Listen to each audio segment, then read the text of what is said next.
Hello and welcome along to another episode of this FM21 story, The Head Coach with me, Daniel. It's part 18 today and I'm pretty sure I've made a mistake. We're in for our first two league games of the season, at home to Forfar and then away to our former club Brechin City.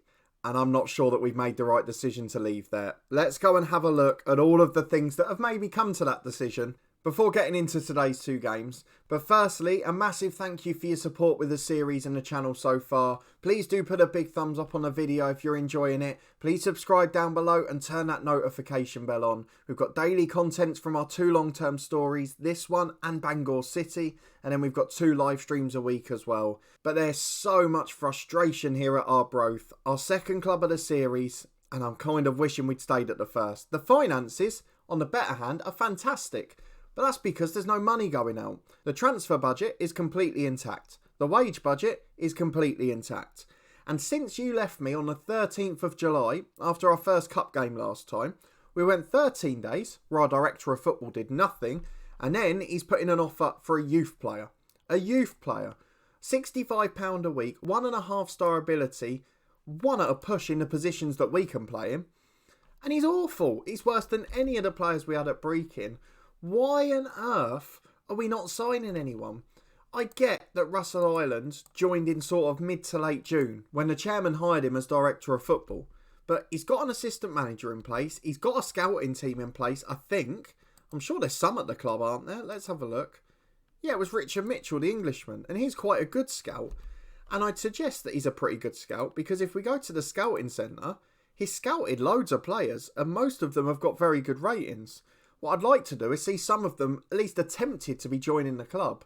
It's very frustrating to watch and I'm becoming quite annoyed by it. I've just noticed over here as well somehow there's a £5,000 scouting budget and he's managed to use nearly all of it in 1 month despite the fact that the recruitment package is £300 a week. There's something really fishy going on with this director of football. I am not pleased about it at all. So as a result, since you were last with me, there is no transfer news. And that means going into the first league game of the season, 6 weeks after we joined, 6 weeks after the director of football joined, we have still got a 15-man squad. Now, I'm going to pick the best 11 and we'll get into it in a minute, but I'm really worried. I really am.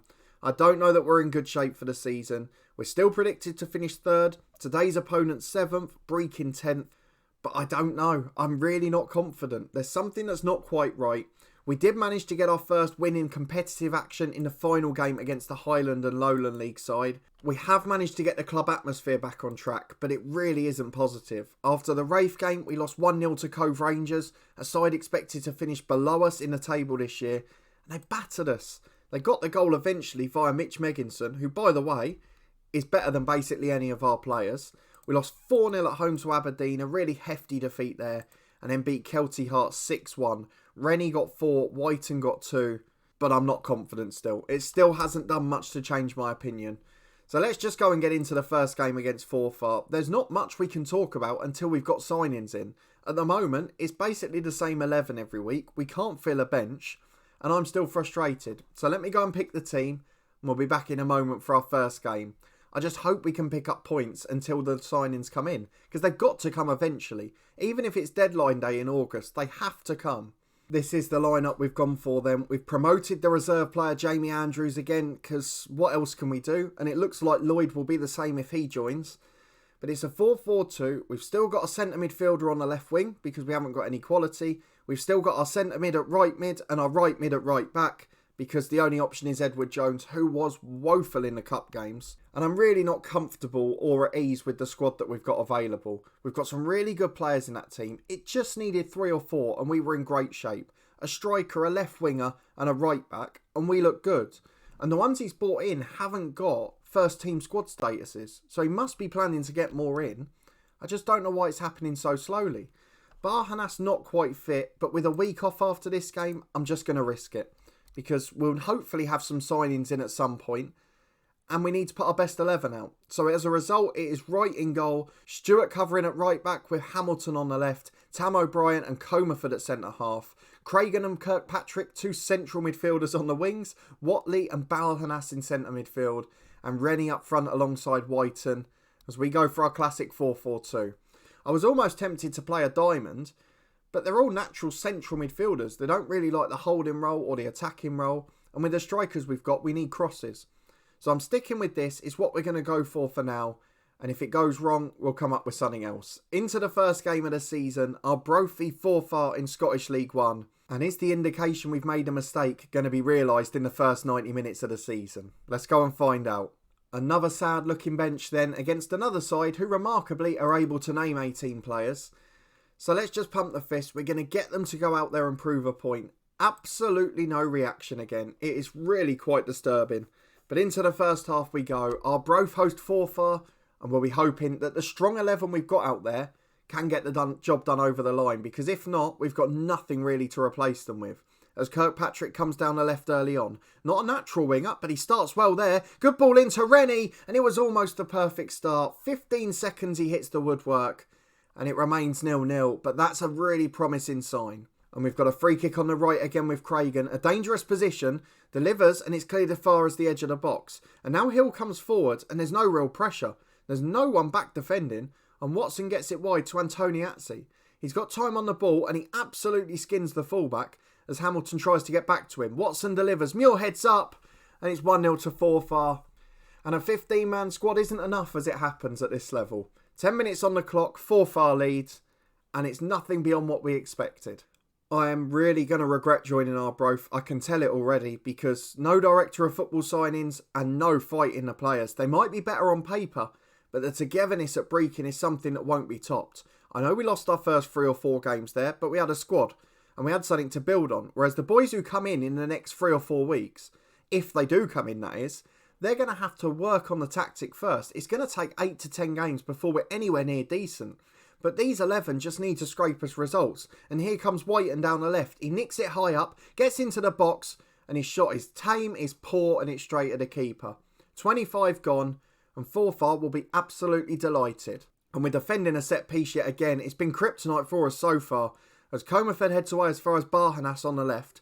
He's got time on the ball here. Can we make something of this one? 2 runners in the middle. Barhanas keeps it instead. It's a little bit too slow. Finds Kirkpatrick into Whiten. He's got Rennie in behind. He's played onside and he puts it in the top corner. And Josh Rennie might have nicked us a result here. We need to do this because we haven't got any replacements. We haven't got those game changers on the bench. But thankfully, the starting 11 have done the job. We're back on terms. Now can we get ahead as Kirkpatrick gets it on the left?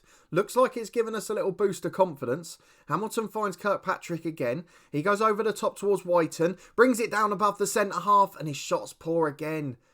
He says he prefers to play on the left of a front 2, but the way he finishes shots, it doesn't look like it. He's really struggled in front of goal. Even in that Kelty Hearts game, he missed an absolute hatful. As Watley recycles it, it's over hit down the line, and it's out for a goal kick. I mean, we're starting to knock on the door, but it's far from convincing.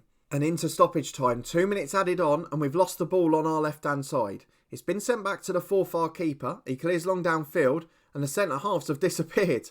O'Brien gets there. Comerford was high up the pitch for some reason. I'm not quite sure what he's doing. Why is he out on the right wing? What is Comerford doing? It works its way through to Whiten. His shot's into the corner. Take back everything I said about his finishing. We nick a lead on the stroke of half time. But that central defensive positioning is something that really concerns me. He seems more intent on being a right winger there. We have dominated the game. We're deservedly ahead according to the stats. But it's just not convincing.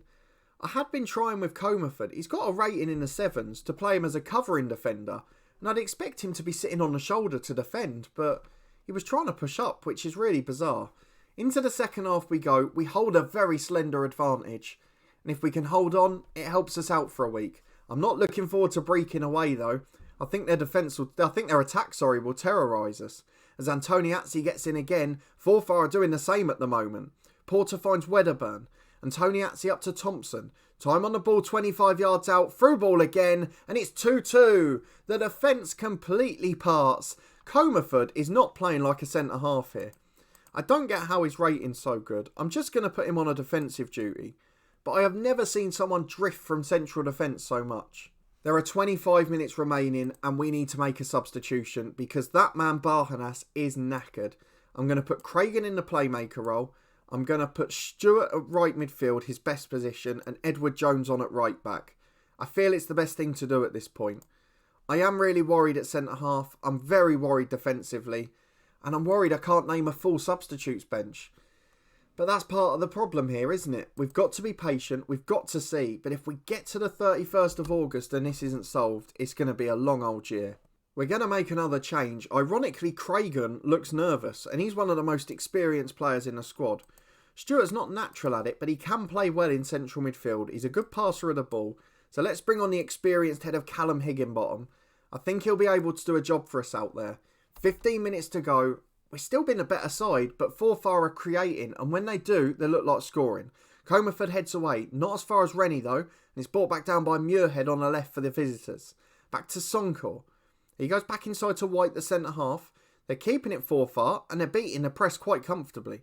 As Wedderburn comes over halfway. Switches the play, Hamilton nicks in though, and the long ball finds Whiten, who might have a lifeline. Craig Whiten! He puts it into the near post, gives the keeper the eyes. And we lead 3-2, thoroughly undeserved again.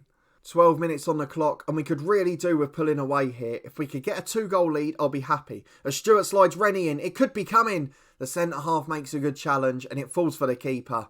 He probably should have taken that early, to be honest, as the kick comes back straight downfield. Porter's going to put the centre-forward in. And again, what are the centre-halves doing? Comerford looks so unnatural in that position. I'm going to bring on Ross Graham. He's not as good a defender, but his positioning can't be any worse. 11 minutes to go, and we still hold a 3-2 lead. But we've got a corner to defend with just 6 on the clock. O'Brien heads it back out to the taker. Hill on the right-hand side, second chance. Crosses into Muirhead. It's off the crossbar. How on earth are we surviving this? They look like scoring every single time they come forward. They've now had 10 shots. They're dominating the match. And with stoppage time looming, we're just going to go time wasting. It's something we did a few times with Brechin.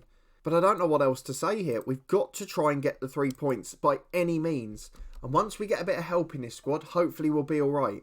But there's 5 minutes added on and we've got a throw to defend. We've nicked it on the right though with Higginbottom. The experienced man over to Whiten. He's brought down by Anderson, already on a yellow. Got to be gone, and he is. And that's exactly what we needed. 5 minutes to be played. It looks like we've got through them. We have. Arbroath 3, Forfar 2. But my word, I miss this Brechin team. I'm starting to think this might be a bit of a joke now, because Russell Island, after signing the youngster Lloyd, has made another offer 2 days later. And look, it's another defender that's one to keep an eye on for the future. He keeps signing reserve players. Reece Thomas from Fourfa, our opponents last weekend, he's not even in their team. Yes, he gives us cover in defence, but at League 2 standard, I don't understand why he's not signing any senior players. He's got a scout summary of 48. There were loads that were in the 70s and 80s. Just sign one of them. Sign that guy.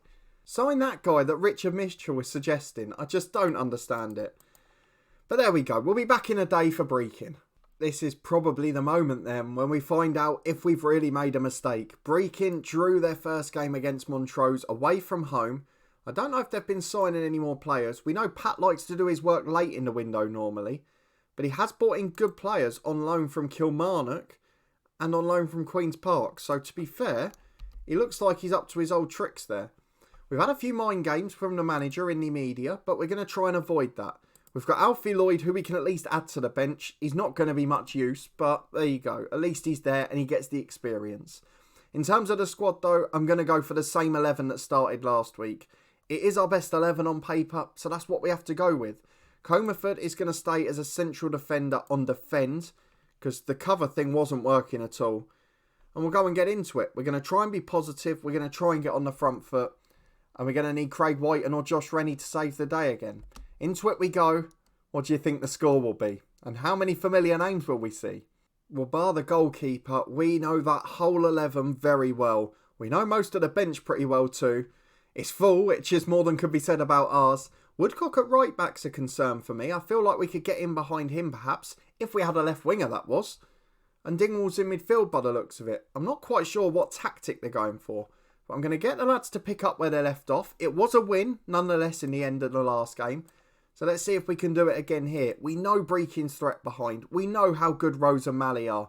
And if they get the chances that we gifted to Forfar, they'll be out of sight by half time. But we've got a free kick on the left side of the box. Craigan takes it and Jamie Barhanas heads in. That is the first time we have looked anything near adequate from a set piece.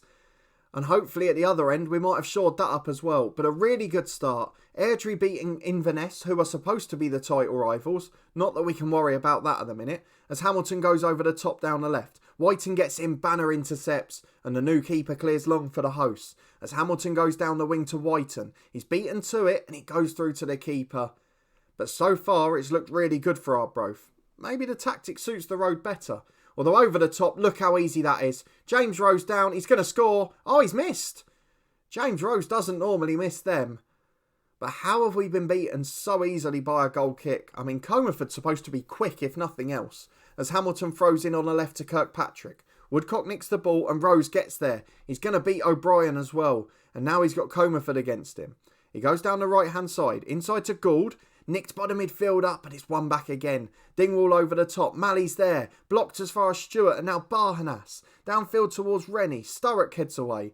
It is end-to-end direct football. And I'm not sure we'll come out on top. But we do lead at the moment. Comerford, no! Good save right. The rebound's in. And it's disallowed for offside. But Comerford is really annoying me already. I know we're only 2 games in. And I know his match rating's fine. But what on earth is happening to him at the back? As Church throws it in from the left to Collins. Brechin getting on top now. Into Wardrobe. That's 1-1. And it's thoroughly deserved on the last 10 minutes. Brechin have been the better side. And I'm starting to get really worried again. We are so frail defensively. Well, we've nearly made it through to half-time. In terms of the match stats, we've been battered. But it doesn't matter. Because we've done the old 1-2 flick on from a throw-in. A throw towards Rennie, who flicked on into the box. Whiten was there at the near post. Beat the runner across the front man. A bit like Cavani's against Brighton as I'm recording this. A brilliant finish into the near post. And we lead 2-1 at Brechin at half-time. And they'll be devastated. Because they've been by far the better side. We had 10 minutes at the start, 5 minutes at the end. And the other 30, it was all the hosts. But as it stands, we're beating our former club. We're beating the mind games of the new manager. And as long as we keep nicking results, I don't care how ugly it is. We're back as Josh Rennie picks the ball up in central midfield. He dropped back there, and with an hour gone, we're starting to get a foothold here. As Barhanas finds Whiten, we wouldn't mind a third. Barhanas wide to Kirkpatrick. Chance to take on the fullback. Delivers to Rennie, and his volley just over and wide. Oh, he probably should have scored that. Certainly should have hit the target. And now are they going to make us pay? O'Brien hacks a long throw downfield. Woodcock gets it into Rose though. Back to Gould, to Dingwall, to Collins. It's lovely football from Brechin. They're playing a lot shorter than they were under us. And Craigan gets in to clear. As Whiten finds Barhanas. Over to Rennie. He's beaten the run of the defender. He's in 1-on-1. And Josh Rennie makes it 3. We are delighted because it's starting to put to my head that this isn't a mistake. We look like we're going to finish above Brechin. It's just whether we can match the expectations of Arbroath. A few more signings hopefully incoming. But this first 11 is doing the job. And it's doing it ugly too. Just under 15 to go as Collins tries to come forward on a left-hand side for Brechin. Back to Church. I'm surprised they're playing 4-4-2 with the players they've got. As Rose has got in, brilliant goalkeeping by Wright. Off his line like a flash, beats the striker to it. And smothers the ball as well. And it's long downfield to Whiten. Brilliant first touch, beats Banner. And forces a wonderful save from Lyle. That is exactly what you want from your star man. Keeping hold of him is essential. He was wanted at the start of the summer. There's not been any bids or any interest or anything. But our director of football, knowing him, would probably sell him. So hopefully we don't get any.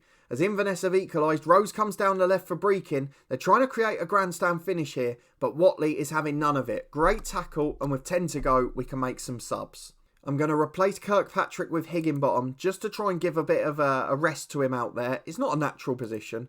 Hamilton's had a poor game, so we'll replace him with young Edward Jones. And then Watley in central midfield, he can be replaced by probably no one. We'll leave it for 5 more, and then we'll bring on Andrews. 2 minutes to go then. We will bring on Andrews in a minute, but you know my superstition during highlights. As Church comes down the left to McLaughlin. Nicked by Whiten again though. Craigan picks it up. Through ball. Whiten holds up for Barhanas. Time to switch left, but goes through to Rennie instead. Might have been offside, but no flag. He's got 2 inside of him. Craigan's the first. Crosses in towards Watley. Higginbottom's there. And the experienced midfielder gets his first goal for the club. And now we can bring on Andrews. A brilliant result in the end. 4-1 to Arbroath. and our old club Brechin City just couldn't stop us. I'm delighted with the result, I'm pleased with the performance in the end, and I'm a bit more positive than I was at the start. We still need a better director of football, or at least some signings, but 2 wins out of 2, and we've done all we can. Well, there we go. This is a nice image, isn't it? We're top on 6 points.